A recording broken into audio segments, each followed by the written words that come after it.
Hey, thanks for checking out Nuts and Bolts with Tone. Welcome to my channel. Today we have an 04 Dodge Cummins with a 5.9. Now this thing came in with a blower motor that works all the time, even if the key is off. So when I got it, obviously I checked it out, and sure enough, key out of the ignition, turn the blower motor on, and it works in all speeds at the correct speed. The reason I'm making this video is because in your initial thought process of a vehicle that has a blower motor that stays on all the time, you would think it's got a bad relay, a blower motor resistor, you know, something along those lines. But in this one, it's a little bit different. This system works actually a lot different than anything I've ever seen. So this system does not use a relay at all. It has an ignition switch and a blower motor resistor and a blower motor. Now the common problem in this, I'm going to show you. We're going to get into it. I'm going to do some testing. I'm going to show you what to look for and how to test it. And I'm going to show you the wiring diagram to explain why we're testing what we're testing. So let's get into it. Let me show you what we're going to find here. Okay, so before we get started, let's first look at how this system operates. There is the blower motor right there. All right, so you can see here, this is the power supply, which most of the time in most vehicles is fed by a fuse or a relay. But as you can see, this comes straight from the ignition switch. So it comes down here and goes right to the blower motor. So when you turn the key off, this should have no power. It should be cut by the ignition switch. So we're gonna test for that, and I'm gonna show you how to test that. Because down here, it comes for the resistor. So this is the control side, the resistor. Now, in this case, when we're all done with the original repair, we're going to just verify that the blower motor resistor is working correctly. So let me get in here and let me show you how we're gonna test this. So to test this, I'm gonna use my brand new tool. I literally have not used this until I tested this Dodge truck. We're gonna use this Power Probe Maestro. Show you what the screen looks like. It also has a really cool function right there where it says flip. So when you flip this upside down, the screen inverts. So we're gonna need to use a power probe of some sort or a multimeter. You could even use a multimeter. And then also a test lead with a back probe pin or back probe lead. So let me get this set up. I'm gonna show you how we're gonna test this. And in a future video, I will show this Maestro in more use, because as you see right here, you can download an app and this will display a graphing form onto a phone or tablet. All right, let me get this truck set up. Okay, so here we are. We're gonna turn this blower motor on.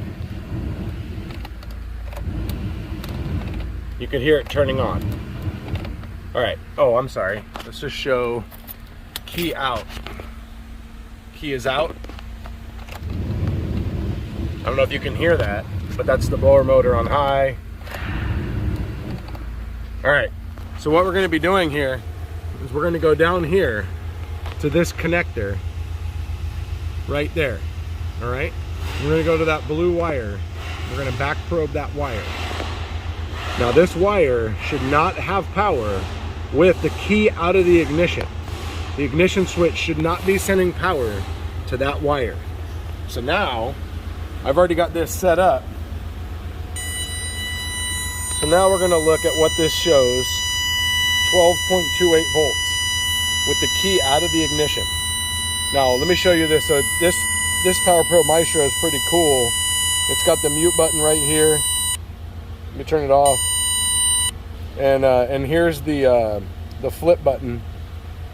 So now, if we were upside down checking something, we can flip the screen so that way you're not trying to read the voltage upside down. So there we are. All right, so given the fact that we have power on this wire, in the diagram you could see that comes from the ignition switch. That should not have power. So the ignition switch is failing, not cutting the power to the blower motor. So what we're gonna do is we're gonna go ahead and replace this ignition switch, and then we're gonna recheck it.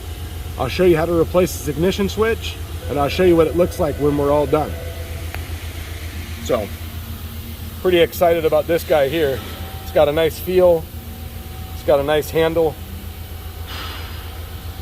I know I said that you don't ever need another Power Probe besides the Power Probe 3, but this one has graphing capabilities and I don't have my own graphing meter, so this is going to work perfect for that.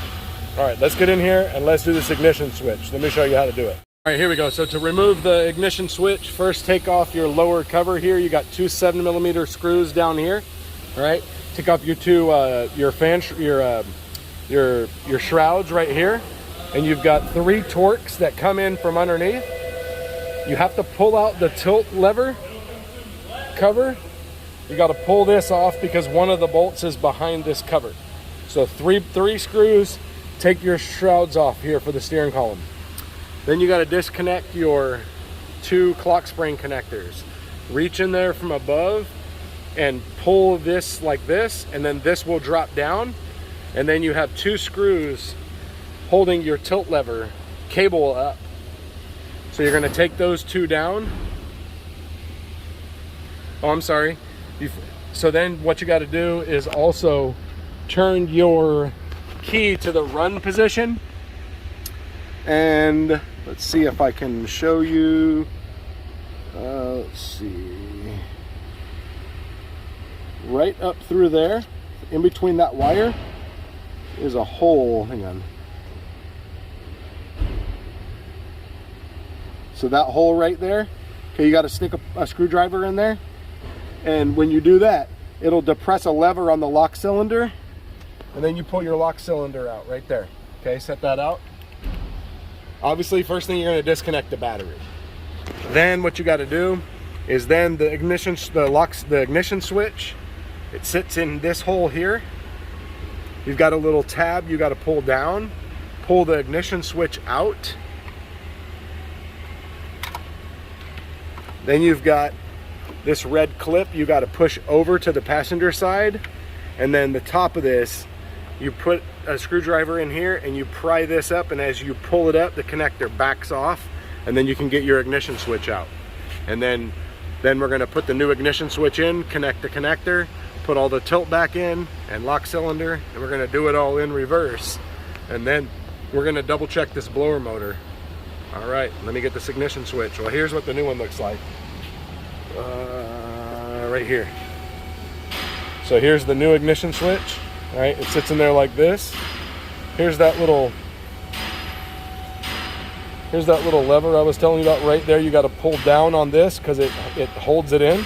You got to pull down on this and then pull it back. You got 2 screws that go right there and right there. Okay, so once you get those 2 out, pull this down a little bit and then the ignition switch will slide out. All right, let me get this back in.